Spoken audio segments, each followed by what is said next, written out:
Radio Claret América presenta Sediento de ti, la palabra, fuente de vida, con el sacerdote misionero claretiano, Tony Díaz. Reflexiones diarias del Evangelio. Aquí iniciamos. Bienvenidos, hermanos, a nuestras reflexiones bíblicas de las lecturas del día. Hoy es martes de la 31ª semana del tiempo ordinario. Martes de la 31ª semana del tiempo ordinario. La primera lectura de hoy viene de la carta de San Pablo a los Filipenses, capítulo 2, versículos 5 al 11. Hermanos, tengan los mismos sentimientos que tuvo Cristo Jesús, el cual, siendo Dios, no consideró que debía aferrarse a las prerrogativas de su condición divina, sino que, por el contrario, se anonadó a sí mismo, tomando la condición de siervo, y se hizo semejante a los hombres. Así, hecho uno de ellos, se humilló a sí mismo, y por obediencia aceptó incluso la muerte y una muerte de cruz. Por eso, Dios lo exaltó sobre todas las cosas y le otorgó el nombre que está sobre todo nombre, para que al nombre de Jesús todos doblen la rodilla, en el cielo, en la tierra y en los abismos, y todos reconozcan públicamente que Jesucristo es el Señor, para gloria de Dios Padre. Palabra de Dios. El salmo responsorial es el Salmo 21 y el responsorio es: alabemos juntos al Señor. Alabemos juntos al Señor. Le cumpliré mis promesas al Señor delante de sus fieles. Los pobres comerán hasta saciarse y alabarán al Señor los que lo buscan. Su corazón ha de vivir para siempre. Recordarán al Señor y volverán a Él desde los últimos lugares del mundo. En su presencia se postrarán todas las familias de los pueblos. Porque el Señor es Rey, Él gobierna a los pueblos, y solo ante Él se postrarán todos los que mueren. Mi descendencia los servirá, y le contará a la siguiente generación, al pueblo que ha de nacer, la justicia del Señor y todo lo que Él ha hecho. Alabemos juntos al Señor. El Evangelio de hoy viene de Lucas capítulo 14, versículos 15 al 24. En aquel tiempo, uno de los que estaban sentados a la mesa con Jesús le dijo: «Dichoso aquel que participe en el banquete del reino de Dios». Entonces Jesús le dijo: «Un hombre preparó un gran banquete y convidó a muchas personas. Cuando llegó la hora del banquete, mandó un criado suyo a avisarles a los invitados que vinieran, porque ya todo estaba listo. Pero estos, sin excepción, comenzaron a disculparse. Uno le dijo: «Compré un terreno y necesito ir a verlo. Te ruego que me disculpes». Otro le dijo: «Compré 5 yuntas de bueyes y voy a probarlas. Te ruego que me disculpes». Y otro más le dijo: «Acabo de casarme y por eso no puedo ir». Volvió el criado y le contó todo al amo. Entonces el señor se enojó y le dijo al criado: «Sal corriendo a las plazas y a las calles de la ciudad y trae a mi casa a los pobres, a los lisiados, a los ciegos y a los cojos». Cuando regresó el criado, le dijo: «Señor, hice lo que me ordenaste, pero todavía hay lugar». Entonces el amo respondió: «Sal a los caminos y a las veredas insísteles a todos para que vengan y se llene mi casa. Yo les aseguro que ninguno de los primeros invitados participará de mi banquete. Palabra del Señor. Muy bien, damos comienzo a nuestra reflexión de las lecturas de hoy. Ayer les comentaba, o antier, de la semana pasada, el viernes, que empezamos a leer de la carta a los Filipenses, de que esta carta es un poco diferente a las otras cartas de San Pablo, quizás porque Pablo, junto con Timoteo, pues contribuyeron para la formación de esta comunidad cristiana en Filipo. Y comentábamos que Filipo pues, es una ciudad principal dentro de la colonia romana en esta región norte de Grecia que se llama Macedonia. Y lleva el nombre de Filipo por el nombre de Felipe II, quien fue el padre de Alejandro Magno, quien extendió el imperio griego hasta el norte de África y hasta los límites con la India. Conquistó todo el Medio Oriente. Alejandro Magno, un gran personaje en la historia, que también fue no solamente conquistando, sino también dispersando la cultura griega y absorbiendo también las tradiciones de los otros pueblos que iban conquistando. Así que esta ciudad de Filipo, pues es un lugar impresionante que es el lugar de donde sale este gran hombre Alejandro Magno. Cuando Pablo llega a Filipo, pues se encuentra de que no hay una sinagoga, lo cual Pablo siempre buscaba en las ciudades que iba visitando en sus tres giras misioneras. Y aquí en Filipo se reunía con los pocos judíos que encontró en Filipos al lado de un río. Ahí se topó con una mujer impresionante, Lidia, que era comerciante de púrpura, de telas de púrpura, lo cual significa de que era una mujer con recursos económicos bastante significantes. Y también esto nos los cuenta los Hechos de los Apóstoles, como Lidia pues impresionó tanto a Pablo que después los invitó para que se quedaran en su casa, ¿no? Así que Pablo tiene cierto cariño por esta comunidad de Filipo, porque él la cultivó. Y en esta carta pues refleja y manifiesta este sentimiento muy cariñoso que no encontramos tanto en las otras cartas. Y aquí en esta lectura de hoy, desde que viene el segundo capítulo, tenemos quizás una de las lecturas más bellas que se encuentran en las cartas de San Pablo. Generalmente se le refiere a esta lectura como un canto, un himno dedicado a Cristo. El nombre que en griego le dan es Carmen Christi. Carmen significa un himno o un canto, y Cristo pues es el nombre de Jesús, que viene siendo un título y no un nombre, un título. Probablemente cuando decimos Jesucristo, en realidad estamos diciendo Jesús el Cristo, Jesús el Mesías, Jesús el ungido. Así que esta lectura es un himno, un canto dedicado a Cristo. No sabemos si Pablo es el autor o si simplemente está citando este himno, este canto que quizás él había escuchado.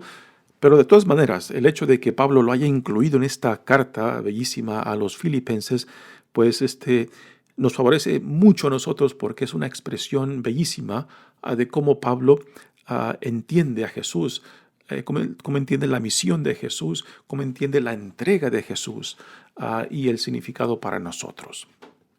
Dice Pablo: hermanos, tengan los mismos sentimientos que tuvo Cristo Jesús.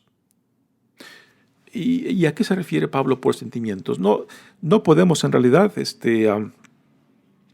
entender la vida sentimental de Jesús porque tenemos muy pocos datos que que los evangelios o que otras escrituras nos den acerca de la vida emocional, la vida sentimental de Jesús, ¿no? Pero yo creo que a lo que Pablo se refiere es la cuestión relacional de Jesús con Dios Padre, porque es de esta relación de Jesús con Dios Padre de donde fluye toda su vida. Y sin entender esta relación de Jesús con Dios Padre, pues no podemos entender a Jesús mismo, porque Jesús nunca se proclama a sí mismo, siempre está apuntando hacia Dios Padre, hacia aquel que lo ha mandado, ¿no? Y estas palabras de Pablo para nosotros, de que asimilemos a esta relación de Jesús, pues es muy importante, porque la encarnación de Dios en Jesucristo, pues ahí se manifiesta no solamente el amor de Dios por nosotros, que haciendo a un lado su grandeza, su omnipotencia, pues toma nuestra vulnerabilidad como ser humano hasta el punto de vivir la totalidad de lo que significa ser un ser humano aún hasta la muerte. Y muerte en la cruz, una muerte pues no solamente violenta, sino también pues vergonzosa. Ya diremos un poco más adelante acerca de esto. Así que lo que Pablo nos quiere decir de que nos enfoquemos en la relación de Jesús con Dios Padre, porque ese es el modelo de vida al cual somos llamados, porque desde ahí brota toda la vida de Jesús. Y por encima de esto también es importante, porque el hecho de que Jesús no se confía o no se identifica simplemente con su posición divina y con los privilegios de esa posición, sino que en vez de identificarse con la posición y sus privilegios, Jesús se identifica con su relación como hijo amado de Dios. Y esto, hermano, es el punto importante. Dice Pablo, el cual, siendo Dios, no consideró que debía aferrarse a las prerrogativas de su condición divina. O sea, Jesús es Dios, es verdadero Dios y verdadero hombre. Pero aún así, Dios en Jesucristo, al hacerse uno con nosotros, al encarnarse, no se aferró a su condición divina y a los privilegios conectados con esta condición, sino que se confió a la relación con Dios Padre, y es esta relación de Jesús con Dios Padre donde está la vida para nosotros. Tomamos, por ejemplo, personas que tienen ciertos privilegios, ya sea por la familia de donde proceden, ya sean por el apellido que llevan, ya sean porque han nacido en cierto nivel económico o social, ¿no? Y a veces es impresionante cómo personas que se apegan a su nivel social, a su apellido o al nivel económico en el cual nacen, pues sienten que son dueños del mundo, sienten que el mundo les debe y sienten que otros que son inferiores a ellos pues están ahí para servirlos, ¿no? Y son personas que se aferran a su condición, ya sea social o económica, ¿no? Lo cual aquí Jesús nos modela otro significado. Jesús no se aferra a su condición divina ni a sus privilegios, sino que Él pone toda su confianza en el amor del Padre hacia Él y del amor de Él hacia el Padre. Y hermanos, esto es a lo que Pablo nos llama y nos invita. No pongas atención, no te aferres a títulos, a privilegios. Confíate en aquel que en amor te ha creado, en amor te sostiene y en amor te llama. Y esto hará la total diferencia, no solamente en tu dignidad e identidad como hijo, como hija amada de Dios, sino tú después cómo te desenvuelves en la vida. Porque es desde esa relación e intimidad con Dios Padre de donde fluirá, de donde brotará todo el sentido de quién eres y la vida a la cual eres llamado o llamada. Y esto es lo que Pablo aquí identifica en esta bella lectura, en este canto, en este himno acerca de Jesucristo. No consideró que debía aferrarse a las prerrogativas de su condición divina, sino que por lo contrario se anonadó a sí mismo, tomando la condición de siervo. Esto no quiere decir que Jesús haya rechazado o abandonado su identidad como hijo de Dios, no. Repito, Jesús no se aferra a su identidad y a los privilegios, se aferra a la relación, porque cuando hablamos de Dios hablamos de una comunidad trina, Padre, Hijo y Espíritu Santo, que viven en armonía, que viven en unión, unidos en el amor, ¿no?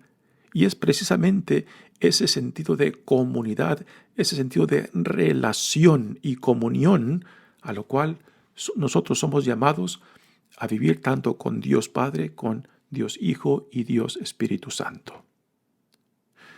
Y dice, y se hizo semejante a los hombres, así, hecho uno de ellos, se humilló a sí mismo y por obediencia aceptó incluso la muerte, y una muerte de cruz.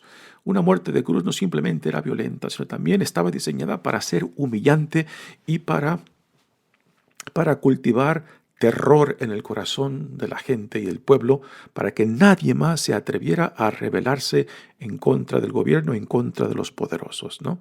Así que el hecho de que Jesús es crucificado y muere en la cruz y es dejado colgado en la cruz, desnudo, entonces eso es no simplemente para causar la muerte violenta, sino también para causar humillación, vergüenza.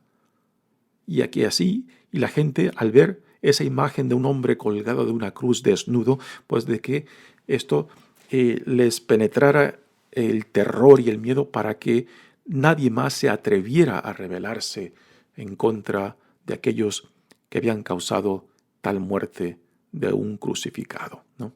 Así que ese era el propósito de las crucifixiones.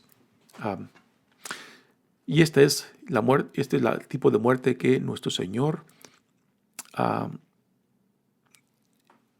acepta. Acepta no porque Jesús busca el sufrimiento por el sufrimiento, no porque Dios se lo haya mandado, sino porque son las consecuencias de la obediencia a Dios, la obediencia del amor, y después el rechazo del mundo al proyecto de salvación de Dios, al proyecto de redención de Dios, al proyecto de transformar toda la creación según el plan que Dios tiene para toda su creación. Y continúa la carta diciendo, por eso Dios lo exaltó sobre todas las cosas y le otorgó el nombre que está sobre todo nombre, para que al nombre de Jesús todos doblen la rodilla en el cielo y en la tierra y en los abismos. Aquí Pablo, de cierta manera, toma las mismas ideas que San Juan, el evangelista, tiene en torno a Jesús, de que Jesús en la cruz no simplemente es crucificado, sino que es exaltado, es glorificado. Y este es un tema que el evangelista Juan lo tiene muy bien trabajado en su evangelio, no tanto en los otros 3 evangelios, pero el evangelista Juan sí tiene este sentido de que, utilizando la imagen de la serpiente que es puesta en un palo para que salve a aquellos que han sido mordidos por las serpientes, pues igualmente la imagen de Jesús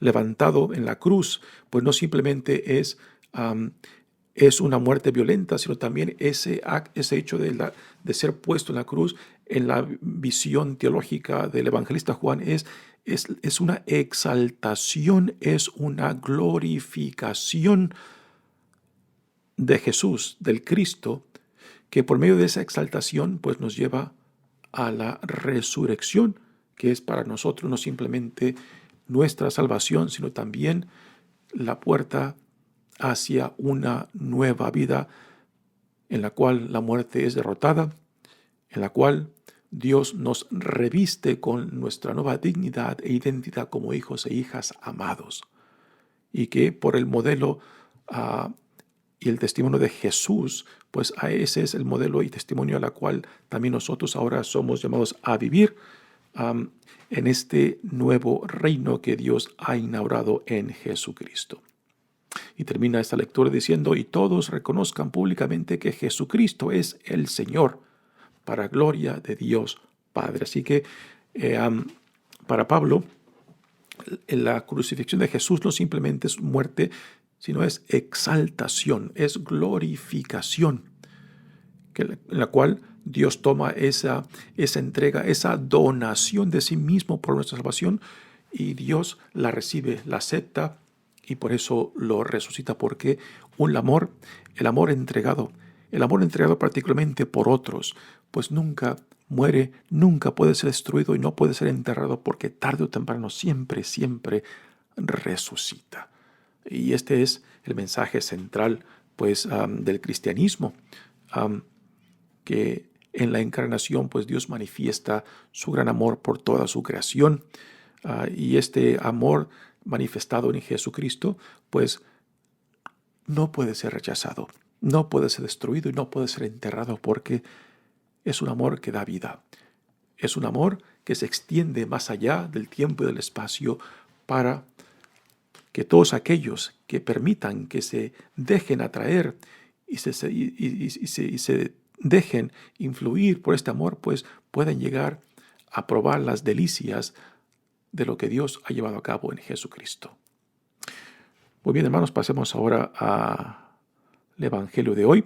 Tenemos a Jesús nuevamente en una escena de un banquete. En el Evangelio de Lucas es el Evangelio que más referencias tiene de Jesús en situaciones de banquetes o de cenas. Y no por nada, pues también encontramos en este Evangelio de Lucas la crítica a Jesús de que se la pasa en fiestas, comiendo y bebiendo y rodeados de pecadores.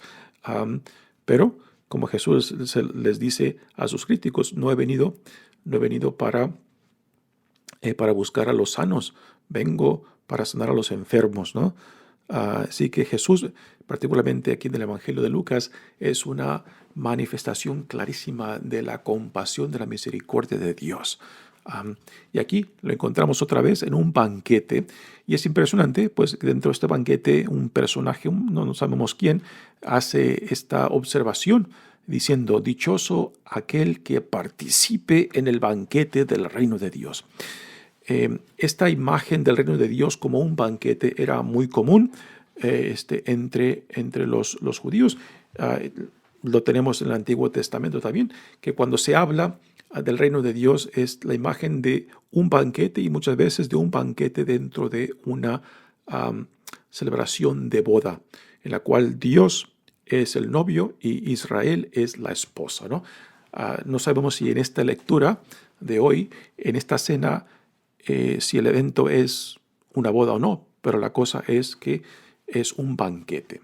Entonces Jesús responde a esa observación de la persona y le dice: entonces Jesús le dijo: un hombre preparó un banquete, un gran banquete, y convidó a muchas personas. El proceso de invitación a una fiesta, a un banquete, a una cena, tenía dos etapas. Primeramente, se hacía la invitación general de que en tal mes, en tal día, yo prepararé una fiesta. Esa era la primera etapa. Y la segunda etapa, ya que estaba el día o días antes de la fiesta, entonces se mandaba otra vez el recordatorio de que la fiesta ya está preparada. Ahora vengan para participar, para celebrar junto con el que los ha invitado, ¿no? Así que es esto lo que hace referencia a estas dos etapas de la invitación. Sí, así que convidó a muchas personas. Cuando llegó la hora del banquete, la segunda etapa, mandó un criado suyo a avisarles a los invitados que vinieran. Esta es la segunda etapa de que ya es tiempo de la fiesta, porque ya todo estaba listo. Pero todos, sin excepción, comenzaron a disculparse. Y aquí, pues, los que se empiezan a disculpar son aquellos que no han escuchado, no han aceptado a Jesús como el Mesías, como el Hijo de Dios, como el enviado por Dios, ¿no? Y aquí, pues, entran particularmente los líderes religiosos, que uno piensa, pues, porque supuestamente conocen más, pues deberían de tener la capacidad de discernir más claramente que es Dios quien lo llama, ¿no? Pero aquí no solamente es un problema de los líderes religiosos, yo creo que también es un problema de todos nosotros que a veces nos aferramos a ciertas ideas o conceptos de Dios que quizás no encajan con el Dios que viene a nosotros, que viene a sorprendernos, ¿no? Y si yo insisto en imponer sobre Dios estas imágenes mías, estos deseos míos de cómo yo pienso Dios tiene que ser, cómo Dios tiene que actuar, en dónde Dios está y en dónde Dios no está. Y si Dios viene manifestándose en una forma que no encaja con mis ideas, con mis prerrogativas, con lo que yo pienso donde Dios está o no está, pues entonces no lo voy a recibir, no lo voy a escuchar, no lo voy a reconocer. Y este es el problema con los invitados de Dios, o sea, el pueblo de Israel, que tenía unas ideas ya fijas, quizás unas ideas en la cual Dios encarnado en Jesucristo pues no entraba. Y la gran tristeza de que no le reconocieron, no lo aceptaron. Pero repito, esto no simplemente es problema de aquellos que lo rechazaron, que no aceptaron su testimonio, que no aceptaron su palabra, que no aceptaron la manifestación de Dios aún en sus obras. Sino este mismo problema aún lo tenemos hoy en día. Cuando metemos a Dios en nuestras cajitas y decimos, este es mi Dios. Y si Dios viene a nosotros y no cabe o no entra en esta cajita que yo he creado de Dios, en esta imagen de Dios, pues no lo voy a reconocer, no lo voy a aceptar, no lo voy a entender. Así que también nosotros corremos el gran riesgo de no aceptar la invitación de Dios. Corremos el riesgo de rechazar al Dios que viene, no como lo queremos, sino como Dios quiere manifestarse, como Dios se hace presente. Y si no estamos dispuestos a ir más allá de mis prerrogativas, de mis ideas, de mis conceptos, de mis caprichos, pues entonces también nosotros seremos excluidos. También nosotros seremos rechazados, no porque Dios quiere rechazarnos, sino por la cerrazón de mente, de oídos, de ojos, por no aceptar al Dios que viene como Dios quiere manifestarse, en la forma que Dios quiere manifestarse. Y continúa diciendo, y ahora entran las excusas de aquellos que rechazaron la invitación. Uno le dijo, compré un terreno y necesito ir a verlo. Te ruego que me disculpes. ¿Quién va a comprar un terreno sin antes verlo, ¿no? Así que es una excusa que no tiene mérito. Otro le dijo, compré 5 yuntas de bueyes y voy a probarlas. No sé, yo no conozco de agricultura, pero simplemente porque has comprado las yuntas, ahora vas a probarlas, vas a empezar a arar, das para probar cómo jalan, no sé. Tampoco parece una excusa con méritos, ¿no? Y después está el que se acaba de casar, ¿no? Por eso no puedo ir. Bueno, el hecho está de que muchos fueron los invitados y muchos fueron los que no aceptaron ir, no aceptaron la invitación, no aceptaron escuchar el testimonio y aceptar la identidad de Jesús como el Mesías, como el Hijo de Dios. Y entonces Jesús les dice, volvió el criado y le contó todo al amo. Entonces el Señor se enojó y le dijo al criado, sal corriendo a las plazas y a las calles de la ciudad y trae a mi casa a los pobres, a los lisiados, a los ciegos y a los cojos. Porque todo este grupo que menciona Jesús en esta parábola son los que son prácticamente desechados por la sociedad, particularmente la sociedad de aquel tiempo, todo enfermo, todo lisiado, todo ciego, pues era visto como alguien que había sido castigado por Dios y que por tanto, porque están enfermos, Dios los ha castigado, entonces no serán incluidos en el banquete del reino de Dios.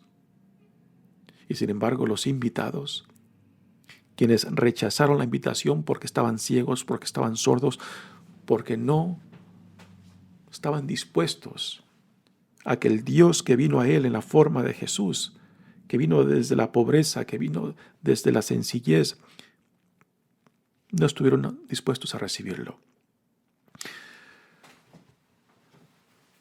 Entonces, Jesús en su propio ministerio se enfoca en aquellos sencillos, en aquellos que la sociedad, el poder, la autoridad rechazan. Y son precisamente aquellos que sí escuchan, que sí están dispuestos a escuchar y a seguir a aquel que los llama. ¿Nos contamos nosotros entre ellos? Después termina Jesús diciendo, cuando regresó el criado le dijo, Señor, hice lo que me mandaste y todavía hay lugar. Entonces el amo respondió, sal a los caminos y a las veredas, insísteles a todos para que vengan y se llene mi casa. Y aquí entran ya el resto de la humanidad, más allá del pueblo de Israel, más allá del pueblo judío. Y aquí Jesús en esta parábola pues nos da ya la idea clarísima de que el reino entonces será llenado por toda la humanidad, por toda la creación, de que no habrá pueblo elegido, no habrá raza selecta, no habrá privilegiados, solamente aquellos que acepten escuchar el llamado, el mensaje, y se dejen atraer por el reino y se hagan ciudadanos del reino y acepten la visión del reino que Dios en Jesucristo manifiesta para con nosotros. Así que la pregunta para nosotros, ¿dónde te ves tú? ¿Dónde encajas tú en el reino de Dios? ¿Dónde te ves? ¿Te ves dispuestos a escuchar, a no reducir a Dios a tus ideas, a tus expectativas, a tus caprichos?